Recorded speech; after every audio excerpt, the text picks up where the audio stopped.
Hello and welcome back to the Argyle CIO Leadership Forum. My name is Vicki Lynn Brunskill with Argyle. It's great to have everyone joining us today. Just a couple of notes before I turn things over to our esteemed speaker. You please stop by our sponsors' virtual booth throughout today's event. There's lots of meet and greet and information there for you. We would love for you to visit them today and for a week. Now, without further delay, I'd like to introduce our speaker, Gregory Zelo, Chief Information Officer at Veeco. We're so excited to have Greg with us for a keynote presentation titled Generative AI in the Enterprise, Risks, Governance, and Best Practices. Welcome, Greg. We're so happy to have you joining us as a speaker today. Over to you. Thank you, Vicki, and really excited to be here. I always have a good time when I'm working with the Argyle Group. Like said, I'm the CIO at Veeco Instruments. Many of you may not know what we do, but I can guarantee you that there's probably at least 100 fingerprints of Veeco in your household. We make heavy equipment that we sell to customers like Samsung, Intel, and TSMC. And we're one of 1,000 steps that run on their assembly lines that make your smartphone, your smart car, or your spaceship. Okay, we recently stood up an AI pilot, and a lot of the learnings that we've done over the last 6 months to make that happen, I'll be sharing with you today. This is not a prescriptive presentation. It's going to be a set of ideas, a set of concepts, a set of considerations that you need to customize for your organization. And if you have any questions after today's session, feel free to reach out to me on LinkedIn, and we can go into a deeper conversation. Okay, so for today's agenda, we're going to go through some initial steps for executives such as yourself. We're going to talk about how to manage the risk, some strategies to consider, how to put a governance process in place, and what are some elements of policies that should be considered for AI. If I could draw your attention to the cartoon on the right-hand side of the screen, you can see who loves AI. Everybody loves AI. Everybody's hands up. And who's willing to deal with the ethical guidelines of AI, not so much enthusiasm, and then who's willing to take the responsibility for the decisions of the algorithms, and no one can be found. So some initial steps. So if you talk about, innovative technology, and you could go back to the Industrial Revolution, you could talk about the combustion engine, you could talk about the sewing machine. Each time one of these revolutionary disruptions comes about, the adoption curve is faster than the wave prior, right? And this graph here you can see depicts just the last three, right? So smartphones in 2007, tablets in 2010, and generative AI in 2022. And you can see steeper, steeper, steeper, right? So this thing is taking off, and it's not about whether you want to do it or not. It's going to happen. It's, how do you get your arms around it and protect the organization while enabling it at the same time? Okay. And what is it going to do? It's going to force us to reimagine what is business as usual with this groundbreaking disruption, whether it be generating code, images, speech, video content, right? The most recent Star Wars series that's out there, James Earl Jones was not able to do the audio. He's sick, he's ailing, right? It's all generated using AI. Integrating AI into capabilities, into the applications and products that you build, developing custom products, and just the literally exponential boost in productivity that it's going to enable in the organization. And where can it be applied? It can be applied across the entire business. Marketing can use it for their campaigns, right? You could be using it for sentiment analysis and reputation analysis, branding, healthcare, financial analysis and reporting. Our legal department is looking to use it for patent searches and contract generation, fraud generation and risk detection. HR is going to want to use it for both writing job descriptions and evaluating candidate applications, software development and code generation, and there's immediate applications in customer experience. And this is just the tip of the iceberg. And what are some of the trends that are accelerating due to generative AI, right? Data modernization, the evolution of data to be monetized, digitally architected businesses become the target state and the norm. Responsible data policy needs to be seen as a core component of branding and the automation and decentralization of decision making.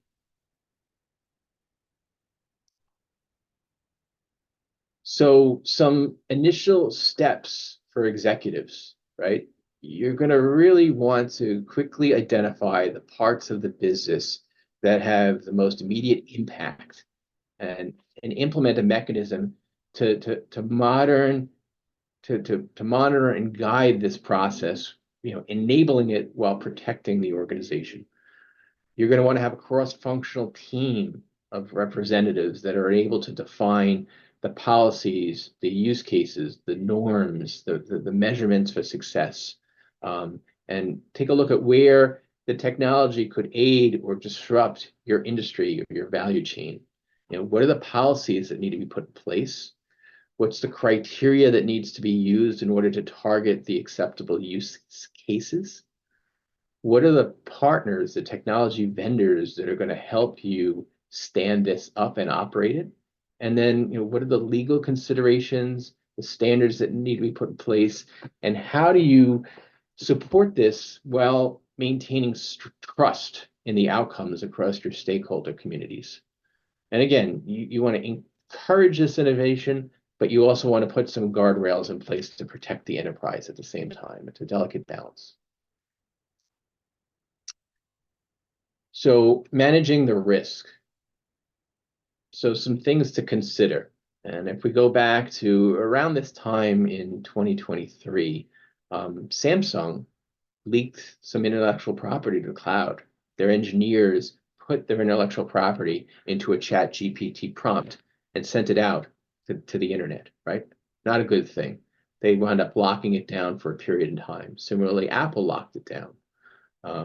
You go to YouTube, you can see Tom Cruise singing and playing the guitar. It's a deep fake. It's completely AI generated, right? And at the same time, the bad guys are starting to use these tools like Worm GPT to weaponize generative AI. And while all these risks or bad things are happening, it's also the fastest growing technology adoption in the history of web applications with 100 million monthly users, okay? So you need to establish an enterprise AI strategy, starting with educating yourselves, understanding how your AI goals align to your business goals, developing a set of success metrics, creating a structure for the success and helpful use of AI, and then taking a look at not only just the AI governance process, but the data governance process, because you're going to typically want to, yes, you can go to ChatGPT and send it a prompt and ask it a question, but as you mature through this process, you're going to want to direct these tools at your own data, right? And if your data estate is not in order, if it's not managed or governed at the same time, you're going to get back bad results, right? You're going to want to shortlist a set of use cases that you're going to pilot in your organization. You're going to want to prepare the organization for the coming of AI. I mentioned the data estate. You want to look at it from a cybersecurity perspective, a change management perspective, a legal perspective, right? And then you're going to build it, and you need to have a build versus buy decision as well as part of the process. In terms of AI governance, right? So some things to consider, right? Artificial intelligence systems should be responsible for how those systems operate, the decisions that they make, and the consequences. Responsibility, right? Emphasizing conscientious development and deployment of AI systems. Explainable, right? You're going to want, and your end users are going to want to know how the outputs were generated, right? What logic took place. The system needs to be trustworthy and reliable, you need to touch on the topic of transparency. If you're going to use AI to generate a work product, should you be footnoting that the work product was generated using AI? And it needs to be ethical. Okay.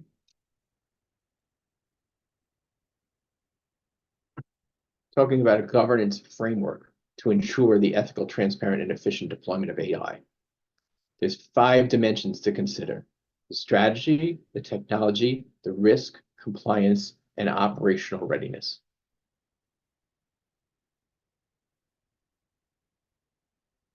So you're going to want to set up whatever you want to call it, but an AI governance office, and it's going to be a multifaceted, multifunctional group, right? Every company is different, but just here's some ideas of who are the participants. It could be the head of strategy and innovation, it could be the head of data science, absolutely the chief information officer, the chief data officer, various business functional leads, your CISO, your CTO potentially, and your general counsel.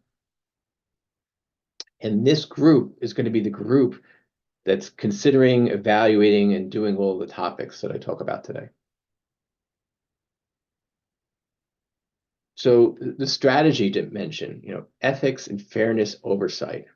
The AI system can inadvertently perpetuate biases presented in their training data, right? So you're going to have to put in mechanisms in order to counter that, right? For bias, debiasing techniques, and document a policy around the AI's decision-making process. You're going to have to take a look at the safety and security policy. AI could be used maliciously, or it could malfunction. So there needs to be standards around this, protocols and policies to address it. There needs to be a transparency and accountability policy that people should understand how a query generates a result and decisions are made, right? And then intellectual property, right? So, considerations such as algorithms and patents, right? What can be used in the tool, what should not be used in the tool, what are the data rights, trade secrets, are you using an open source or a proprietary model, and interoperability, right?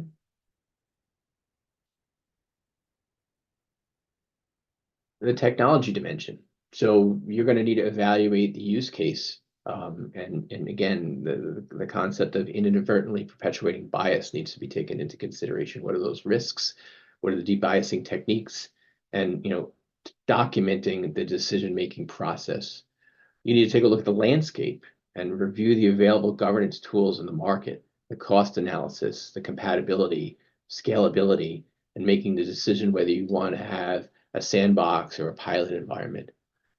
You need to take a look at the vendors that you're going to use to build these capabilities. Take a look within the industry and assess the reputation and the technology providers that are out there, and evaluate the support levels that you're going to get. The model itself, what model are you going to use? Depending upon the use case, they may be different, and the version control. And then model validation and testing. Monitoring and reporting. So you need to establish, what are the key performance indicators, and what are you going to look at in a real-time or retroactive fashion to ensure that things are working correctly, that a tool is being used correctly, that it's being used in alignment with the policies that you've established. And then you need to have auditing and accountability. So concepts like logging come into place, and immutable records for traceability.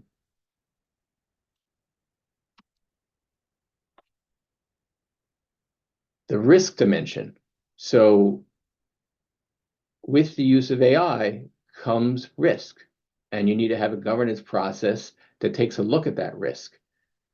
We mentioned about data bias and training, concepts of overfitting, generalization, or model drift over time, and how are you going to get your arms around that and monitor.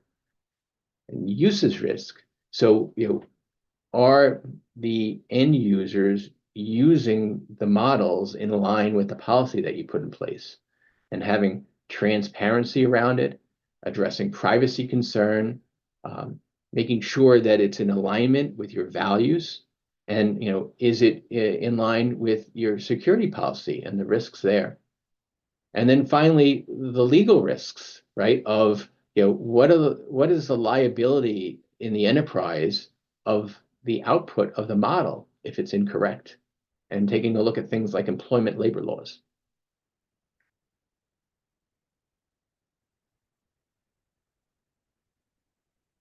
In terms of compliance, you need to monitor it and make sure that it's being used in alignment with local, national, and international regulations, right? So things like data privacy and GDPR and CCPA, bias and discrimination.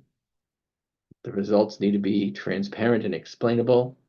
Are you using it within a financial environment where there's regulations that need to be adhered to?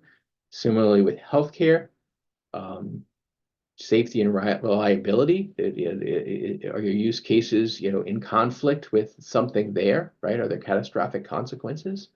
What type of record keeping or accountability needs to be put in place? What types of laws need to be complied with? Is there risk in terms of misrepresentation or marketing compliance with exaggerated or misleading claims?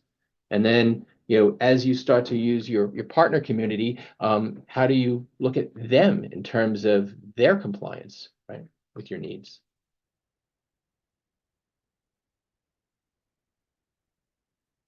And then from an IT perspective or an operational readiness perspective, making sure that your organization is ready for this.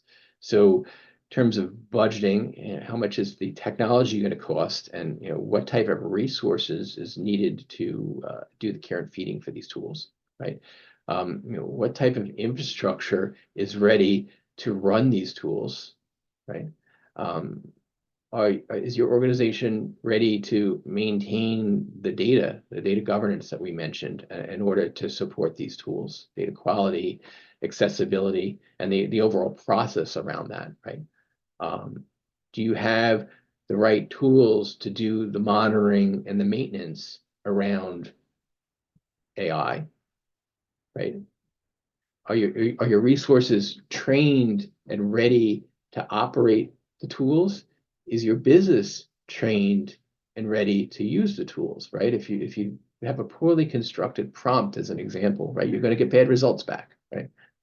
Which is going to then lead to all the other risks that we spoke of. In terms of change management or change adoption, have you addressed the communication needs, the cultural needs, the feedback loops in order to make this successful, right? And addressing the concerns of the community. Is my job going away, or is this a performance improver, right? And then to touch on the policies, right? This is not an exhaustive list, but it's just an idea of some of the things to consider when standing this up. There's a lot around data.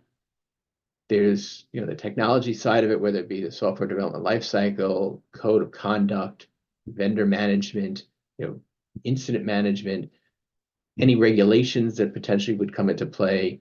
What's the continuous improvement process? What's the governance process around data?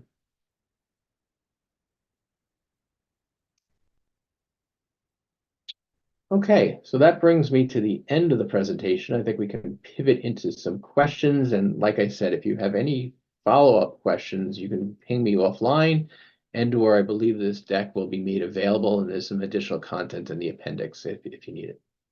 Wonderful. Thank you so much, Greg. So much good information there. I do see a couple of questions from the audience, so we do have time for a couple. The first question is, what is the biggest risk that you think organizations face when beginning the integration of AI, and how can they mitigate the risk? I can speak from my personal perspective. We're a company that's built on our patents and our intellectual property, right? And it would be detrimental to our revenue stream if that became publicly available, right? So when I was first talking to the board of directors early last year around, Samsung and Sony and Apple locking it down and their loss, I committed to temporarily locking it down. And what I found is that's impossible. So, we went out and locked down the top 20 free tools that are available.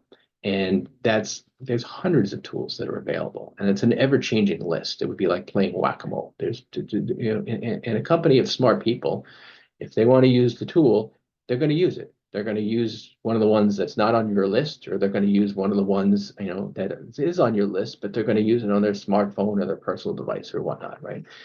And right after I locked it down, my phone started to ring. Somebody was using it for ESG research. Somebody was using it for prototyping code. Somebody else was using it to write job descriptions. So my thesis was, I think people are using it, and it was confirmed, right?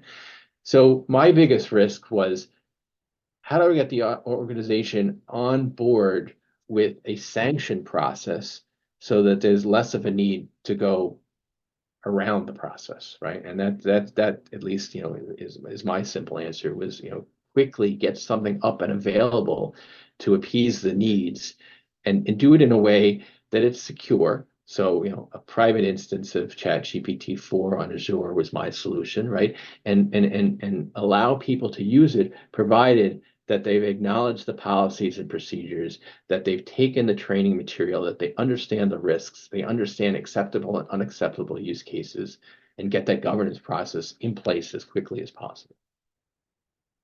Thank you for that. This is kind of along the same lines, this question that says we've been using AI for some time, but we do limit workforce access to ChatGPT. Any thoughts on the risk and approaches to assure that the data is safe from being used for learning? So I guess from other apps. Yeah, so I'd say similar to the example that I just said, right? So if you just go to the publicly available ChatGPT and you use it for a prompt, right? Two things, that prompt is then used to make that tool smarter for the next person, right? So that's where the Samsung IP breach took place.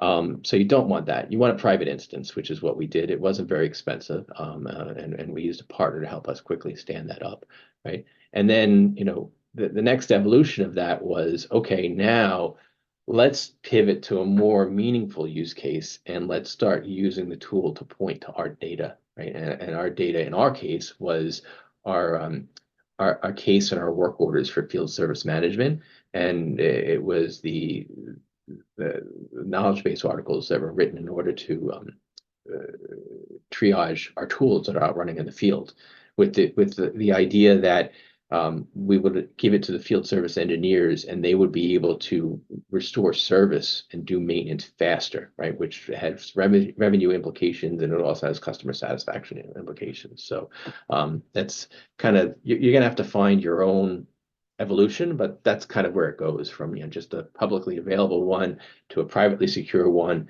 to now pointing it at your data in order to accelerate your business. Thank you so much. We are out of time, so I'm going to wrap this up. But thank you for such a wonderful keynote presentation today. And I want to thank everyone for joining us for this session. This session, along with all of today's content, will be available on demand following the event. And as a reminder, please do check out the prizes and raffle rules sections to see how you can earn points to win one of several prizes. And if you have entered to win a prize, you will be, and you are winning a prize, you'll be contacted by someone from Argyle. This does conclude the Argyle CIO Leadership Forum. We thank you for taking part in today's event, and we hope to see you at the next Argyle IT event that is on April 25th, which is the AI Decision Maker Expo. Thank you all. Thank you so much, Greg. Have a great rest of your day. Thank you.